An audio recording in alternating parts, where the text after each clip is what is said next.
How are you guys doing? Hey, Alex. You've been in the air conditioning and the dryness, huh? Rain-free environment. Fair. All right, guys. Appreciate everybody being here. We just finished with what would be our Wednesday practice. Got some work in the rain. Rained a couple times in there, which was good. It's Thursday night at 5:30 in Tampa. You would anticipate a little bit of rain, so it was really good work. Saved us doing wet ball drills and all of that. We got some real time work in it. So, like I said, just got done with our Wednesday practice. We'll go into a no sweat Thursday tomorrow, and then a fast Friday leading into Thursday night here.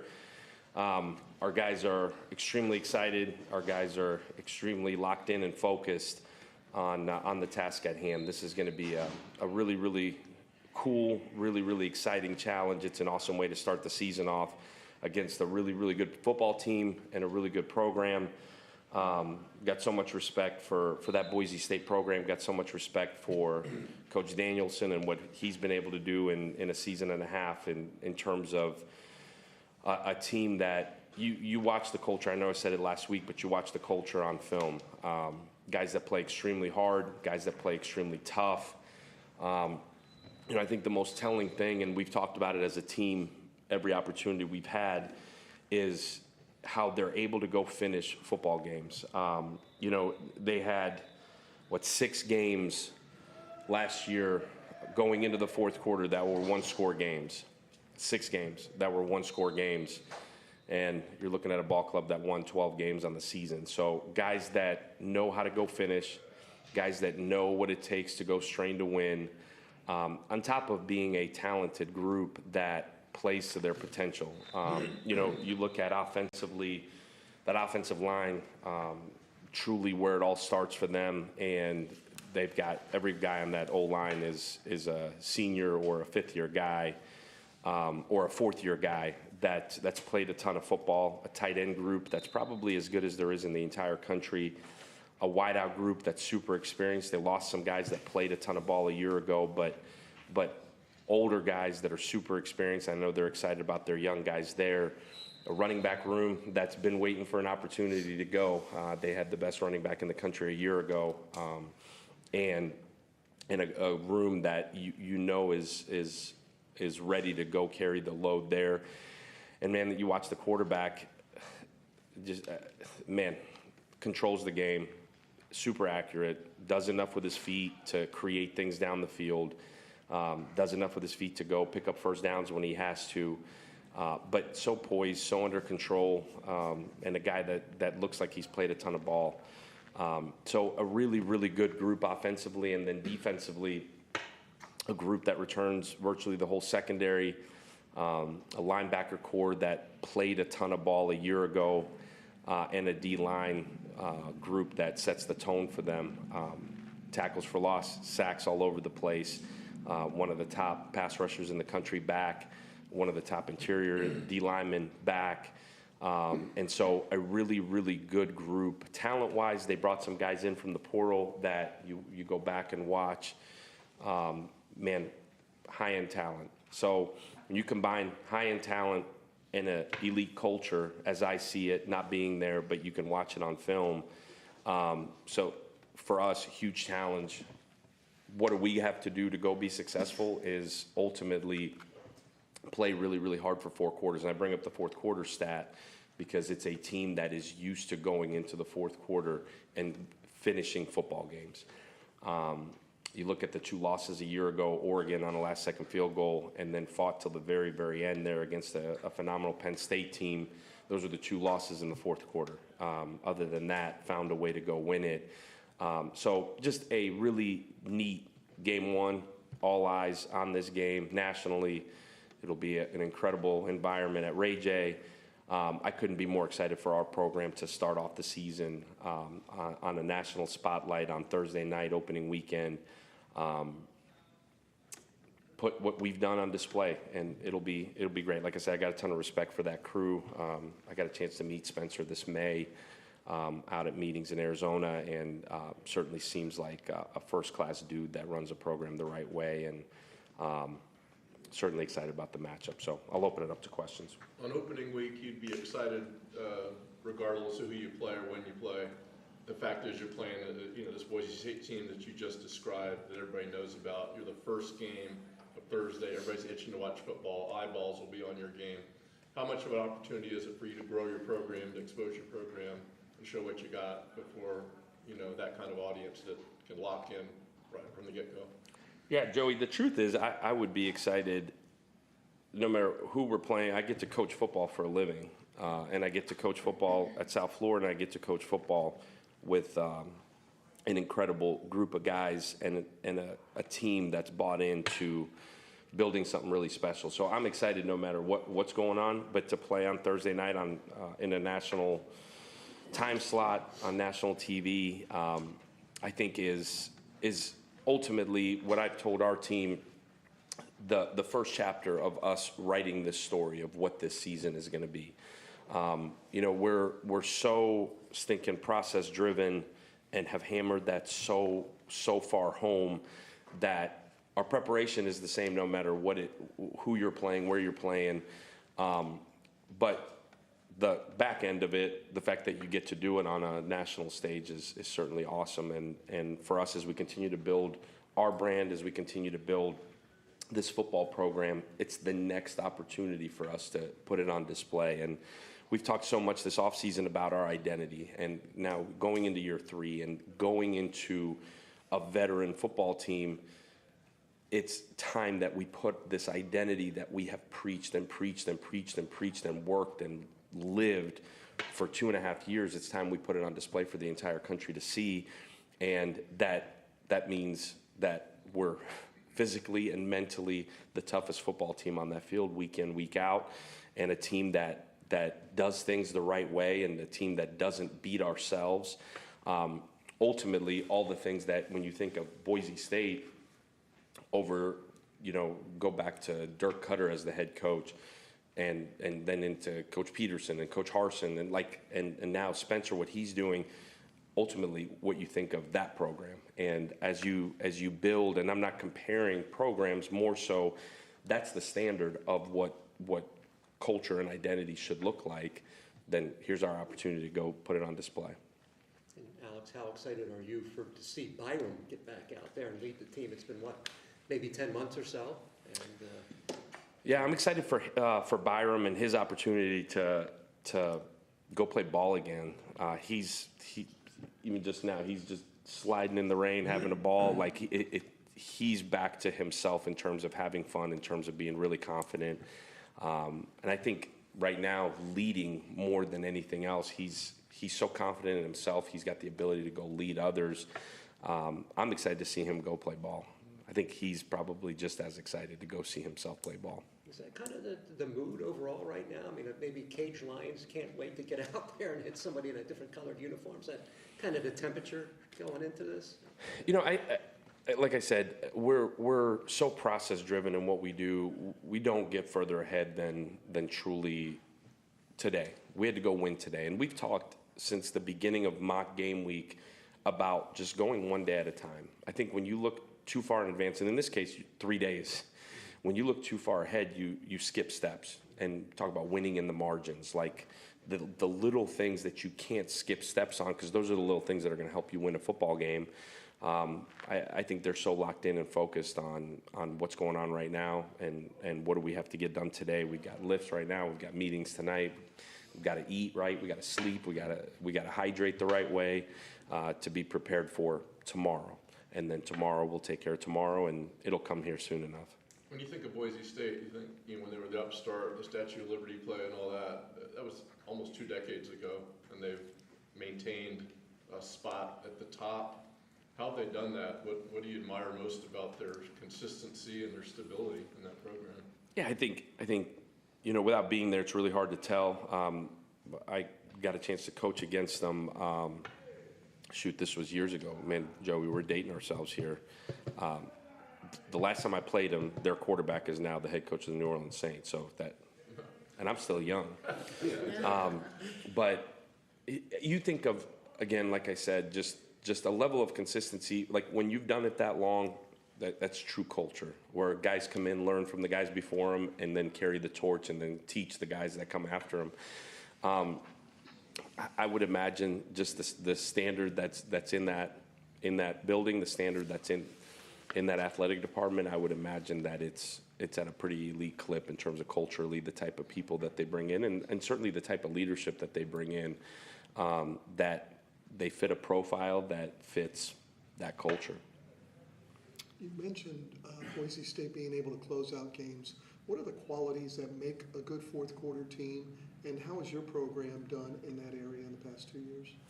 Yeah, I think a team that can go close out, one, obviously physically in shape, two, mentally tough. A team that's mentally tough that doesn't get up or down because of the situation. A team that just plays the next play, this next play mentality that we preach daily, where it's not an emotional roller coaster up and down. The ability to play the next play with elite detail allows you to execute in situations like 2-minute drill, the ability not to turn the football over, the ability for guys defensively to just do their job consistently rather than try to do something out of the realm of the scheme. And then on special teams, again, executing one play at a time. That's where you see a lot of these special situations come up, is in the fourth quarter. And I think for Boise, watching really the last year and a half, they've executed in critical situations, from covering kicks to punting in situations you're supposed to punt in, to executing field goals, to certainly offensively being able to methodically drive the ball. At times, putting together 4-minute drills to where you're not giving the ball back up to the opponent, and that all starts with running the football effectively. You know, for us, I would tell you, as you look at what we've done the last 2 years, I would tell you it's been really inconsistent. It's been really inconsistent in terms of the ability to go and come back to win a football game. I think games where we've run the ball effectively, and games where we've been able to continue to put pressure on the offense defensively, we've had success. You look back at like an Alabama game where you're there a year ago, 6 minutes left, and it just kind of unravels, right? Like in every imaginable way, like that's the example of what not to be, in terms of you give the ball up on offense and then defensively you can't get another stop, and then it just kind of unravels from there. I would probably say a sense of panic probably internally, and that's where we've had to grow. That was early in the season a year ago, but that's where we've had to grow. And there's some really good examples of us finishing. You look at the Southern Miss game and the UAB game, where defense cranks up, offense is able to run the ball and pitch and catch the football, and then special teams are really the advantage there.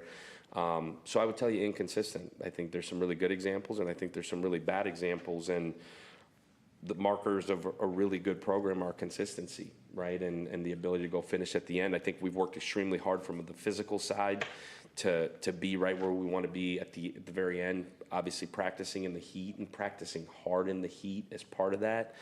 But I think this level of mental toughness and mental grit that allows you to just play the next play under control with emotion, but not emotionally, play to play to play to play. And if I tell you, we've hammered it both on the field, in the classroom, and then certainly continued to give guys examples of, man, this was really positive and this was negative, and this is how you got to respond. Is it almost something that has to be lived as opposed to taught? I think it's something that's got to be practiced and taught and coached, but I think it's this ultimate feeling of, once you've done it before, you've got confidence to do it again. So I think the ability to do it over and over again and gain confidence in your process, and gain confidence in, man, when I did it this way, it worked, and when I did it this way, it didn't. So every moment, when I say for us inconsistent, I think every moment of failure is certainly an opportunity to grow, and we've had some moments of failure here over the last 2 years where we've used those moments as teaching tools in every imaginable way. It's part of building a program. It's part of, we don't talk about, man, when we walked in, it was like this, and here we are now. All we talk about is, how do we take the next step, and how do we continue to get better? And ultimately, we come right back to, we have to be a process-driven program that's player-driven. It's got to come from the locker room. Obviously, leadership from the top is really, really important, but until it's player-driven and until it's truly fed from the locker room, because I told those guys what would have been Monday, which was Saturday, which was Saturday. Like, the coaches don't win football games. The coaches don't play the game. Coaches put you in situations to go be really successful. Now, the ability to go execute, the ability to come together, play for the guy next to you, that's you guys. And my job to build the culture where those guys can thrive in it, but ultimately it comes down to the players owning every bit of that. Coach, at the luncheon on Wednesday, we talked about the importance of process and culture leading to winning the right way. Do they come together, or does one have to happen first before the other? Can you ask that one more time, please? Can you ask that one more time, please? I couldn't hear it, though. Can you ask it again, please? Yeah. At the luncheon, you talked about how process and culture leads to winning the right way. Do they come together in a program, or does one happen first and then the other follows? Yeah, I think the process part of all of it is the ability to day in, day out, do things the right way and worry about the day individually. I think the culmination of the days stacked together, the buy-in to truly worrying about the process rather than the result ultimately becomes your culture. Coach, everybody talks about the last 2 minutes of the game. How important is that middle eight, the 4 leading into half and the 4 coming out of half?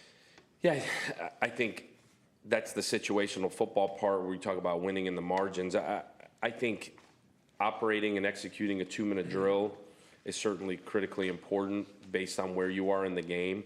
I think gaining momentum before a half is absolutely huge based on whether you're getting the ball after half or not. But again, I think playing play-to-play, drive-to-drive is really, really important on the coaches to put you in the right situations, but for the players to just go execute the plays called. I think as you get an older team, a more mature team, a team that's played a bunch of football, you understand how important the situational football part is, that you're not just playing a play to play a play, you're anticipating what's coming on that play, whether it's on offense or defense. Is there an area of the game where if you did it well on Thursday, you'd feel really good about your chances for success? A real priority that you see, we got to do this well, guys, to win this game? Yeah, I think the biggest keys to winning is no different than it is every single week. It's the ability to run the football, stop the run. It's the ability to win the turnover margin. So not turning it over and creating extra possessions on defense. And I think ultimately the winning on special teams, the hidden yardage, the advantages you can create on special teams are so monumentally huge. But ultimately playing harder for longer and knowing that it's going to come down to a 4-quarter game. It's going to come down to the last 15 minutes of the game and the ability to go execute in that moment. But I think the winning formula is the same whether you're playing high school ball, college ball, NFL. I mean, the ability to run the football, stop the run, and create extra possessions and not turning it over. And for us, snap to snap, we got to go play really, really hard because you know that they're going to play really, really hard. And that being said, with a lot of new faces, how confident are you in your ability to run the ball? It's certainly what we hang our hat on offensively. I've got all the confidence in the world in this offensive line group. It's a veteran group. It's a group that takes a lot of pride in it. In this running back group that has really had to come in and fill some big shoes, and pressure's been on them. But they've responded between the older guys and these young guys that are finally getting their opportunity. And I think Byrum would tell you he'll take some responsibility to make sure that the run game is the way it's supposed to be in terms of getting us into the right looks, into the right things. And he's been known to carry the ball pretty well himself. As you talked about the culture and player-driven leadership, How have the guys you brought in through the portal helped enhance that? Yeah, as we attacked the recruiting in December and then again in late April, we were really guarded of making sure that if you were going to bring a guy in through the portal, that he was either going to have to come into a room where the culture was already really strong, or the guy was going to enhance the culture of that room. So one or the other. I'll be honest with you, the guys that transferred here this past season, they've added so much in terms of culture. I think on both sides of the ball, we were super picky in terms of the type of person. For the most part, they were guys we already knew, whether we had recruited them on the front end or had played for one of our coaches somewhere else, or were coming from places where you knew truly what you were getting in terms of the character of the young man. We had to make sure, obviously, from a talent level, that they added what we needed, but I would tell you they've enhanced the culture. They've embraced it, and not that it's been perfect, but certainly those guys that came in, these older guys, as they were on their visits and as we were recruiting them, that was the number one thing I hammered home. Like when you come in, this is what it's going to have to be in terms of you're going to have to sit and observe and understand the situation you're in. Also understand, like, you're going to come in and ultimately take somebody's job that thinks that they've got it if you win it. And you're going to take their playing time, if not truly be the guy. And you're going to have to handle that the right way, because as we're building, I need that younger guy to be the guy at some point too. So how you handle those guys is absolutely critical. And we as a staff have coached through that a ton to make sure that the transition is seamless, but also that we're continuing to build these young guys. We're still recruiting high school guys at a high clip, and ultimately know that that's the future of our program. And the future is just as important as where we are right now as we continue to build. You start off the season with the toughest 3 weeks anybody could find in the country, and I know you said you want to take it one day at a time, but just how do you prepare your guys mentally to go through this gauntlet to start the season?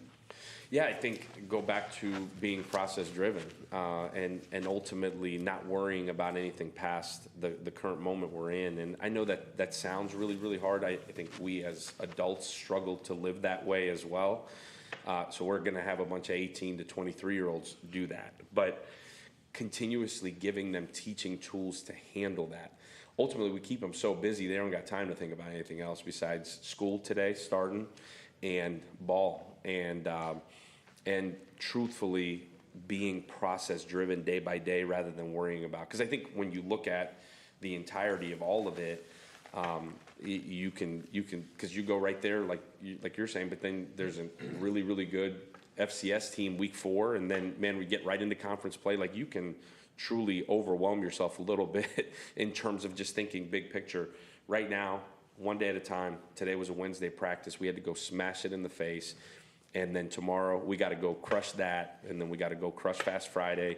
And then when Thursday gets here, we'll have a process for that we've already walked through, done, practiced. And I think that's the only way, to be honest with you. And I think it allows you to build confidence throughout a week. It allows you to build confidence day by day, to when you get to game day, you're uber confident that you can go win that game.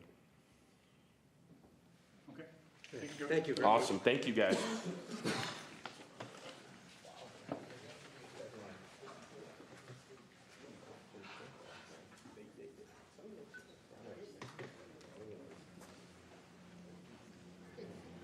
How y'all doing? Hey, Mac, how are you? I'm amazing.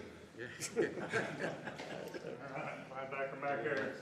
Anxious to get going, I'm sure, Oh, right? yeah. Coach talks about one day at a time, but here you are, 3 days away. How do you feel everybody's ready right now?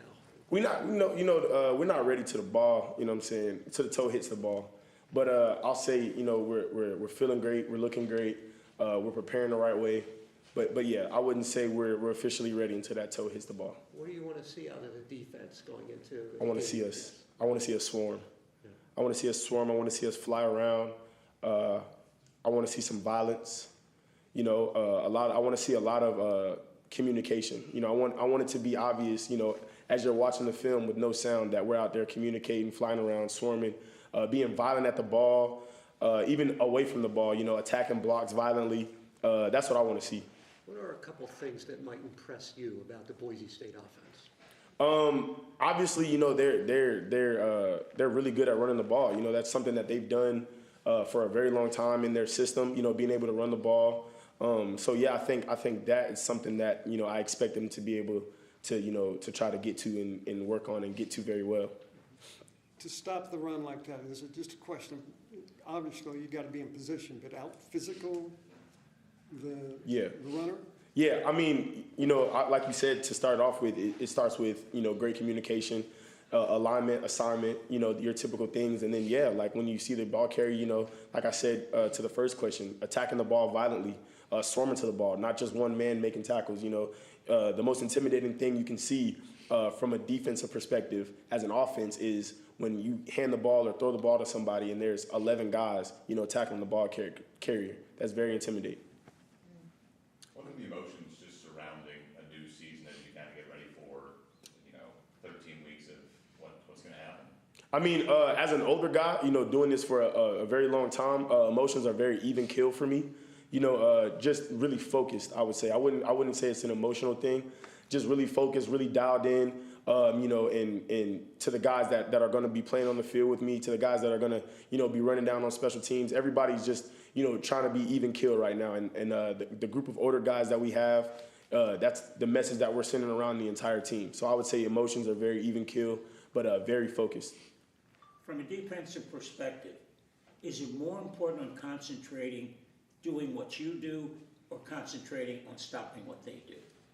I think at the end of the day, as a program, as a defense first, but as a program, you want to be yourself, all the time, and whether that's scheme, whatever the scheme may be, at the end of the day, being ourselves means, again, like I said, swarming to the ball, being super violent, attacking blocks in a violent manner, attacking the ball while it's in the air, just being a very gritty defense and a defense that's very relentless, that can go for 4 straight quarters. You're looking at Boise State film, and you see that guy running the ball back then. Did it run through your mind, that guy was pretty darn good? I mean, obviously, he's a top 10 pick. I mean, there's nothing I can say that makes him not good. You know what I'm saying? He got to, where we're all trying to reach, the promised land. So, obviously, yeah, like he was definitely a great player. Thanks. Any questions for Mac? Yeah, I love y'all. It's a shame he doesn't get excited for this,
lost Alex and running him back out to practice.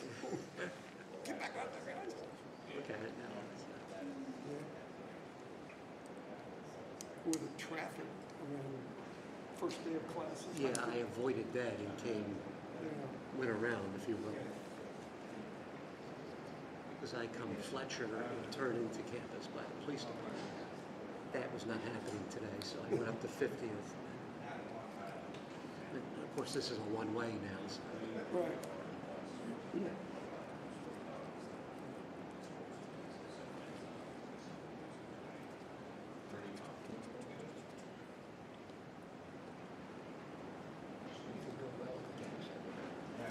Yeah, things are well. The only thing is now that we did this new process where there's like this face scanner I've thing. experienced that for the Titans game. Yeah, and I never could scan in, so I kept having to like roll up Danielle's phone with every place I tried to go, and it wasn't letting me in because of that. So I tried to talk to her about it. She was like, "Oh, just keep calling me if there's any issues." And I'm like, "Well, yeah, like how do we fix the issue so I don't keep bothering you during the game?" So you were there for the Titans game? The Titans game, I was in the booth working with them. Oh yeah. How'd that go? Good. Real good. Yeah.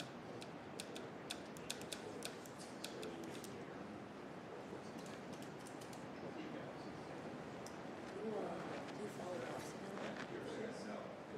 There's a local fighter out of Tampa. Her name's Jasmine Artia. She just signed with Jake Paul's boxing company. She had a fight on Saturday night that I was supposed to go to, but I had to go to the Bucks game. Where would that have been? It was in Orlando. Yeah, there's one of the TV guys, one of the camera guys, who works at the Rays games, and he does a lot of that boxing in Orlando. Yeah. Yeah. For footage. She did so well. She knocked the girl out in the third round.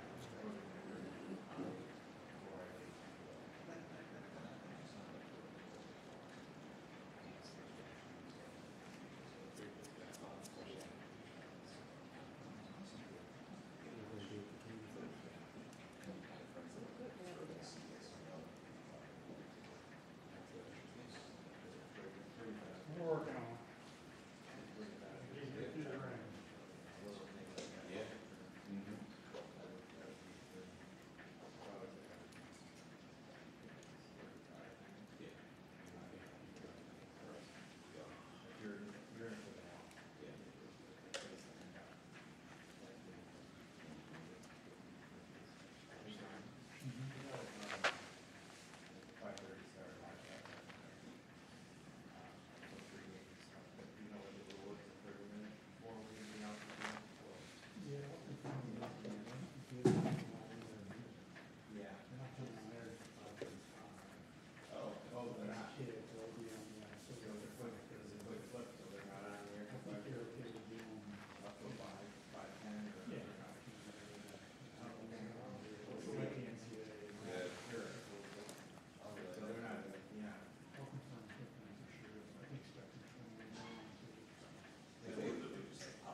No rush. Yeah, I do, as soon as I was here. Thursday? Wait for the ring to slow down just a second there. Yeah, I'll get you guys, the ones that are here, I'll have stories. Otherwise, I'll pick them up the roll call. There's nothing I'm looking at. This is all ones that I have printed right now, there's no back and forth kind of going, but I'm not seeing it yet, so. The ones that just have to do the roll call. Some ones will have to go to the stage. Yeah, well, That's wonderful. we all turned around, I think on, Friday maybe? Yeah, I think I did one on Wednesday. No. All right. All right, quarterback Byrum Brown, through the rain. No adversity. Handle anything. Hello, hello. Question for Byrum. Well, Byrum, obviously, it's been what, almost 10 months since you last made a start. How are you feeling? Are you anxious to get going and kind of, can't wait for Thursday to come, or is it all still details? I'm really excited. Me and this group of guys, we've put in a lot of hard work, and we're ready to put that work out onto the field and play against some other people instead of our own teammates. So, I think we're all just very excited. What's impressed you most about the offense to this point? Just our chemistry. Everybody's on the same page. Everybody is, paying attention to the little details. Everybody's focus, intent is good. So we're just eager to play. And what are a couple of the challenges that the Boise State defense may provide? They're a great defense. They're sound, disciplined. So we're just going to do our thing, and that's really it. Byrum, Gaston Moore, the late addition to the quarterback room, what does he bring to the room, and talk about your relationship with him? Me and Gas, that's my guy. He came in a little late, but as soon as he got here, he was able to bring that veteran presence. I'm able to bounce out ideas off of him. He's able to bounce ideas off of me, and everywhere we go, we're together. So really just basically became a brother in a week. That was fast. Yeah. Moody, speaking of guys that have transferred in, if you could talk about, Alex spoke about bringing in players that enhance the culture. And if you could talk about Moody and him being one of those players, not only the culture, but how he's fit in with the receiver group as well. Obviously, he's a very well-experienced player. Yes, sir. He's very in tune with our culture. He came in and basically picked up and became a leader. He's brings that veteran presence to the wide receiver room. He makes plays out on the field. He's vocal, but he's also very focused. So glad that he's here. And as far as the tight end group, you mentioned veteran presence. You have quite a bit in the tight end room. Also, you got Jonathan, who appears to be healthy and ready to go now. And if you could talk about that group. That group, they're coming along just nicely as well. We're fine-tuning things. They're like a big band of brothers as well. So, the details, they're honing in on those details and just ready to go. In recent years, the program has had some games against top 25 teams and been right in the game right up to the fourth quarter, and then things kind of go south. What has Coach Golesh talked about in terms of finishing those kind of games? Every game is a four-quarter game, so just the intent, the focus, the details from the first snap to the last snap is going to be extremely critical, and that's what we've been harping on all off-season and all week. How much do you look forward to these, top 25 matchups? Because you got 3 of them back to start the season. They're great opportunities, just to go out there and showcase what this USF team is about. So, we put in a lot of hard work over the off-season, and we're just excited to show it on the field this upcoming Thursday. Where's your weight now, Byrum, compared to the start of last year? Man, I don't even know what I was at the start of last year, but I think it's 232 now. 232, yes. Football is a game of preparation. Now you're playing on a Thursday night. How much of a change is that? Not that much of a change. We've moved up days and in our preparation, so we're just treating today like it would be a game week Wednesday. So that's really it. I don't even know what today's Monday. Today's Monday. Yeah, today's Monday. You arrive at the stadium. Take us through your pregame preparation routine. Walk in the stadium, go do what I need to do, listen to my music, and get taped and ready to go. That's it. What's at the top of the playlist? At the top of the playlist, walk into Youngin' by Rod Wave, and then as soon as I get taped, it's gospel music from there. Anything else, Byron? Do you have any favorite gospel rappers right now? There's a lot out there. My favorite is Kirk Franklin. I like Ty Tribbett. Man, I can go on and on. Tasha Cobbs, Corn Hawthorne. I like a lot of gospel music. Have you ever stepped into the rap gospel era? I believe that's like Isaac Curry and them, or like no? Caleb Gordon, Alex Jean, Oh, you and might Tam Isaiah. have put me on. I don't know. So I'm gonna have to check that out. Yeah. I have to check that out. Thank you. Okay, thanks a All right, lot. thank you. Go Bulls. Appreciate it.